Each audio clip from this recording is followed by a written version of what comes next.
Thank you, Mr. Minton. Good morning, everyone. I'm Shanifa Riera, the Acting Chief Customer Officer here at the MTA, and joined by my colleague, Rich Davey, New York City Transit President. Today, we are here to launch what we hope to be the most widely participated Fall 2023 Customer Count Survey. New Yorkers are certainly not shy, especially when it comes to talking about the MTA. Every day we moved 6.5 riders, and we really want to use this opportunity for those customers to tell us how we're doing. So if you are an Access-a-Ride user, a bus rider, a subway rider, as well as a commuter railroad, Metro North, Long Island Railroad, participate in the survey. The survey is available in English and in Spanish today through November 20th at new.mta.info/survey. Customers who participate have an opportunity to be part of a random drawing to get a $50 Omni gift card.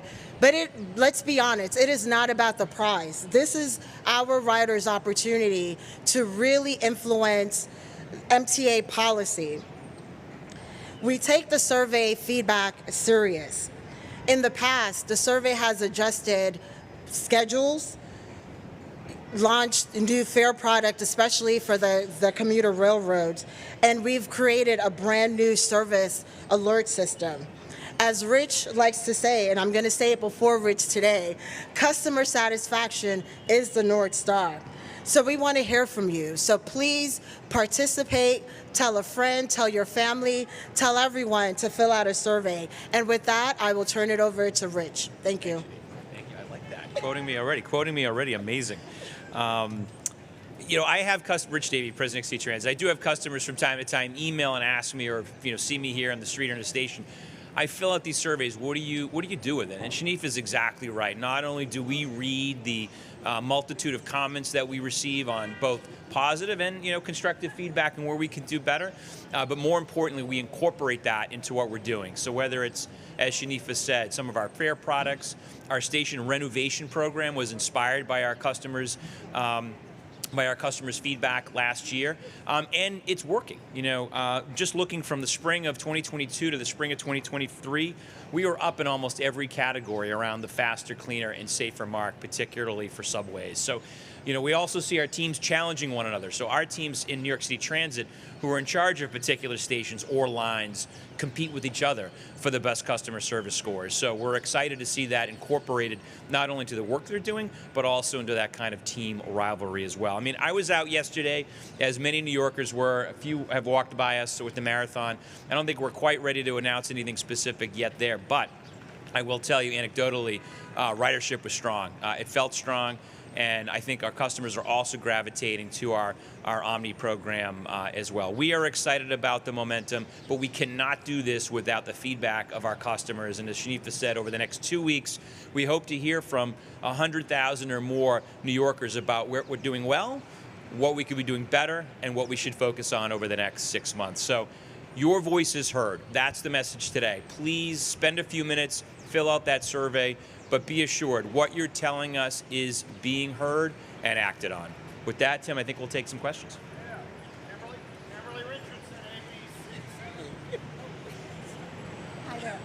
Quick question. I think while you mentioned the schedules and the fare packages and some of the renovations, I think overwhelmingly people are still very concerned about safety. Yep. Their safety on the rails, some of the elements that are down below in the subway.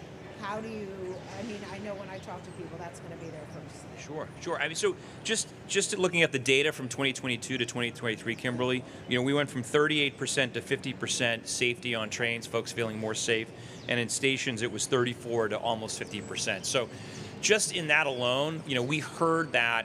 And I think, frankly, that was also the inspiration for the governor and the mayor's Cops, Cameras, and Care initiative, right? So what we were hearing from our customers was that they were concerned probably a little less about crime, actually. Crime is actually down relative over the last 30 years.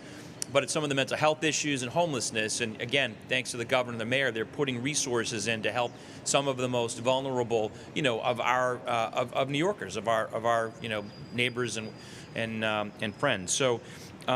Yes, it certainly is something we expect to hear, but I would also I would be surprised if we didn't see improvement in some of those categories, given all the attention that MTA has given and the resources, that we've been given with the state and the city. Greg Mocker over here, Channel 11. I would figure that most riders will probably say, fix the trains, could we have more trains, improve the service. My weekend gets messed up sometimes at night. How can you speak to addressing some things that really would take some capital investment that have to operate within the budget of things? You'll hear that people want some stuff done. What can you really do with the information that they tell you? Yeah, so I think a few things, right? One is that, as Shanifa mentioned, we have added subway service, for example, over these last several months. So, I'll be interested to see customers' reactions to that. We have added it since the spring survey in 2023, and we plan to add more next month and into next year. Again, thanks to Governor Hochul and the legislature, they gave us additional dollars to add subway service, which we're doing. And as you point out, for our subway customers, when they start to talk about service, that's typically what they say. If you run more service, we'll ride. On the bus side, you didn't mention it, but I think that's equally important. And we have been making great efforts to not only work with the city on bus lanes, but also enforcement. Again, legislation passed this year has given us more tools to, as I say, if you're not a bus, get out of my bus lane. We'll be able to enforce some of that over these coming months as well. So, this is all about a journey. I don't expect every New Yorker to be totally satisfied with our service. We can always do better. We know that. But their voices will focus us on where we should, spend our time and the resources, as you mentioned.